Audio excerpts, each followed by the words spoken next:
From Wish TV and the All Indiana Podcast Network, this is the News 8 Daily 8 Podcast with Wish TV's Kylie Conway. A Wish TV News 8 update. Hi, this is Kylie Conway, and this is your News 8 Daily 8 for Thursday, January 12th. Some unsettled weather is going to be on deck for today. On and off showers, isolated storms even are expected throughout Thursday. Once we get to tonight, colder air is going to move in and some scattered snow chances. Any snow accumulation will be really light and confined to mainly grassy surfaces. Highs will be in the upper 40s to low 50s. We've already reached that for the day this morning, and then temperatures are just going to tumble throughout the day, 30s by the nighttime hours. On top of the colder air, winds are going to be breezy out of the north with gusts 30 to 35 miles per hour, and the wind chill values are going to go down to the 20s after sunset. We had some breaking news this morning. The coroner just released the name of a victim in a homicide on I-65 this morning. Richard Hamilton was 43. State police are now searching for a car and asking for video. It happened just before 6:30. Our crew did capture some pictures that it was really foggy outside. At that point, state police say it appears someone in a car fired at a van as the van took the exit onto County Line Road, killing Hamilton. Investigators are asking for dashboard camera video from anyone who was along that stretch at that time. They are specifically looking for images of a silver car and a white work van. Authorities say a man critically injured in an East Side apartment fire has died, and one of 4 children is near death. We first told you about the fire at Briargate Apartments Tuesday morning on Daybreak. The Marion County Coroner's Office said yesterday, 31-year-old Raymond Diggs died from thermal burns and smoke inhalation. The coroner says 15-month-old Leilani Rembert is on a ventilator for possible organ donation. 3 other children remain in critical condition at Riley Hospital for Children. Investigators say a couch caught fire and the apartment didn't have a working smoke detector. Apartment management told investigators that the fire alarm was working when they visited 2 weeks ago. The cause of the fire is still under investigation. Indianapolis police hope clues about the death of a 7-month-old will lead them to whoever killed her. The Marion County coroner has ruled the death of Hermione Jones a homicide by blunt force injuries. Officers found her Sunday at the Pangea Courts Apartments on the east side of the city. She died at the hospital. Police haven't arrested anyone, but say the injuries tell a story that the victim cannot. Here's a small child, a 7-month-old child that relies on adults. They rely on them for everything. So for someone to take advantage of that child in that way, it's despicable. It is not clear if the girl's parents or guardians were in the home at the time she was hurt. Police say the Department of Child Services took custody of the baby's twin. Several state lawmakers are pushing forward with plans to change Indiana's marijuana laws. Cannabis bills are now filed in both the House and Senate, with some support from both Democrats and Republicans. A House bill that we previewed on Daybreak would set up a system to tax and regulate the drug for medicinal and recreational use if and when the federal laws ease. Another House bill aims to set up rules for making and selling cannabis. In the Senate, Minority Leader Greg Taylor filed a measure that would allow medicinal use. In the past, Governor Holcomb has said he will not support laws that would legalize marijuana until and unless federal laws change. He tells our team that is still the case this session. The Born Alive abortion bill is headed to the U.S. Senate. The GOP-led House voted yesterday to pass a bill requiring healthcare providers to try to save infants who are born alive during or after an attempted abortion. All 7 Indiana Republicans voted for the measure, while both Democrats voted against it. Republican Representative Erin Houchin says she voted in favor of the bill because every life is precious and deserves life-saving care. The House also passed a bill condemning attacks on pro-life groups and facilities. Neither measure is likely to pass the Democrat-controlled Senate.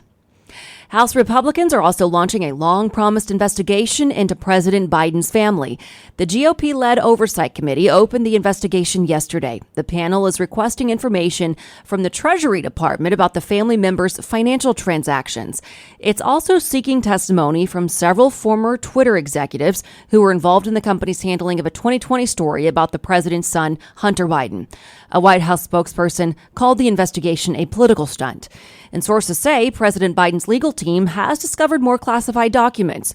According to multiple reports, the documents were found at a second location, but it's not clear where that location is. This comes just days after an attorney for the president said classified documents had been discovered at Biden's former office in Washington. And the numbers are in from the midweek meltdown of an FAA computer system, halting all takeoffs from across the country. We brought this story to you as breaking news on Daybreak, talked about it on the podcast yesterday as well. FlightAware counted nearly 10,500 delays and more than 1,300 cancellations across the country, and 124 days and 20 cancellations in Indianapolis. The FAA now says a damaged database led to the crisis by causing problems with the system that gets information to pilots. The Department of Transportation says it's working to learn exactly how it happened. These kinds of disruptions should not happen, and my primary interest, now that we've gotten through the immediate disruptions of the morning, is understanding exactly how this was possible and exactly what steps are needed to make sure that it doesn't happen again. An aviation expert at Purdue University says he's surprised by the system shutdown. Volodymyr Belokash has questions about backup systems. Good about thinking through these things and making sure that there is a backup for pretty much everything, right? If you think about like an airplane, right, there is a backup system for pretty much every other system. So if something goes wrong, we won't have the situation will not escalate. And again, I do not know why there was no backup for this particular system. And maybe the FAA will rethink its approach and will decide to actually create one. Belokash is an associate professor of aviation management. Buffalo Bills safety Damar Hamlin is out of the hospital just over a week after suffering cardiac arrest during a Monday Night Football game. Doctors discharged Hamlin yesterday after completing a series of tests and evaluations. He spent 2 days in a Buffalo hospital after spending a week at one in Cincinnati. Buffalo Bills head coach Sean McDermott says the team is not pressing the issue on whether Hamlin ever returns to the field. Grateful first and foremost that he's home and with his parents and his brother, which is great. I'm sure it's felt like a long time since he's been able to be home naturally there, and I'm sure it's a great feeling. And yeah, we'll leave it up to him. You know, his health is first and foremost on our mind as far as his situation goes, and then when he feels ready, we welcome him back as he feels ready. As we've reported, doctors say it is still too early to determine if Hamlin will ever be able to return to playing football again. Nearly 5 million people are under flood watches in California as more soaking rains rush in. The conditions are adding danger to the search for a 5-year-old boy who was swept away in floodwater. More than 100 National Guard members are now helping in San Luis Obispo in the central part of the state.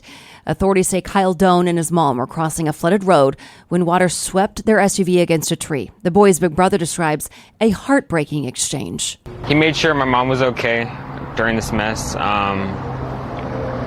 He told my mom everything was going to be okay. That was his last words to her. I know he's out there somewhere.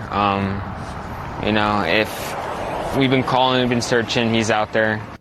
Doan's mom is safe. Searchers also found the SUV. And happening today, the suspect in the University of Idaho stabbings is scheduled to appear in court. As we have reported on Wish TV, Brian Koberger is charged with fatally stabbing 4 students in an off-campus home in November. He was arrested in Pennsylvania last month before being extradited back to Idaho. He has not yet entered a plea, and prosecutors have not announced whether they plan to seek the death penalty. George Santos is refusing to step down as a New York congressman over lies about his resume and family heritage. It's in response to calls from Republican leaders in his home district to resign immediately. A federal investigation is now looking into the personal finances of Santos. He's facing growing criticism over revelations that many of his claims about his family, school, and work history are fiction. House Speaker Kevin McCarthy said yesterday Santos will not be on any key committees. He says any repercussions for the freshman congressman will be up to those on the Ethics Committee. 2 House Democrats from New York filed a formal complaint with the House Ethics Committee yesterday It requests an investigation into Santos' finances. Santos says he has done nothing unethical. This is the News 8 Daily 8 podcast with Wish TV's Kylie Conway. A Wish TV News 8 update on demand. For even more, on demand and on the go. Connect with Wish TV on Facebook at wishtv.com and on the free Wish TV mobile app. Thank you for listening. And be sure to like, subscribe, and follow this podcast for updates every weekday morning on the All Indiana Podcast Network and wherever you get your podcast.